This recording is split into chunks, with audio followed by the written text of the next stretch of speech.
யாழில் தமிழரசு கட்சி வேட்பாளர்கள் அறிமுக நிகழ்வு. யாழில் இலங்கை தமிழரசு கட்சியின் நெடுந்தீவு பிரதேச சபைக்கான வேட்பாளர்கள் அறிமுக நிகழ்ச்சி இடம்பெறவுள்ளது. குறித்த நிகழ்வு இன்று இலங்கை தமிழரசு கட்சியின் நெடுந்தீவு 11ஆம் வட்ட பகுதியில் அமைந்துள்ள தற்காலிக அலுவலகத்தில் நடைபெற்றுள்ளது. அரிசி இறக்குமதி தொடர்பில் அரசு எடுத்த தீர்மானம்.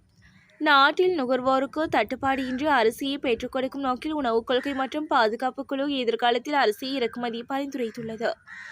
அறுவடை இடம்பெற்று வருகின்ற போதிலும் சந்தையில் அரிசியின் விலை அதிகரித்து வருவதை காணக்கூடியதாக இருப்பதோடு சந்தையில் குறிப்பிட்ட சில வகை அரிசிகளுக்கு தட்டுப்பாடு ஏற்பட்டுள்ளதாகவும் தெரிவிக்கப்படுகிறது. கொழும்பு புறநகர் பகுதியில் பயங்கர ஆயுதங்களுடன் சிக்கிய பெண்.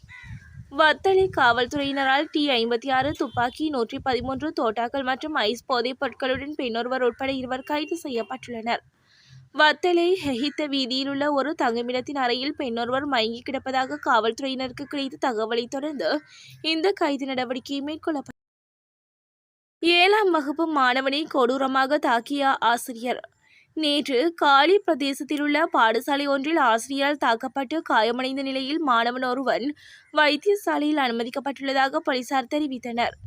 7ஆம் வகுப்பில் கல்வி கற்கும் 11 வயதுடைய மாணவனே இவ்வாறு வைத்தியசாலையில் அனுமதிக்கப்பட்டுள்ளதாக போலீசார் தெரிவித்தனர். யாழ் யூடியூபர் கிருஷ்ணா தொடர்பில் நீதிமன்றம் இன்று விடுத்த உத்தரவு. யாழ்ப்பாண யூடியூபர் கிருஷ்ணாவை மீண்டும் விளக்கமறியலில் வைக்க நீதிமன்றம் உத்தரவிட்டுள்ளது.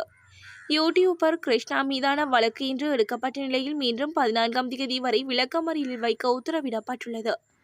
புலம்பெயர் தமிழர்களின் நிதியுதவி பெற்று பிறருக்கு உதவுவதாக காட்டிக்கொள்ளும் யூடியூபர் கிருஷ்ணா அது தொடர்பிலான காணொலிகளையும் வெளியிடுவார்.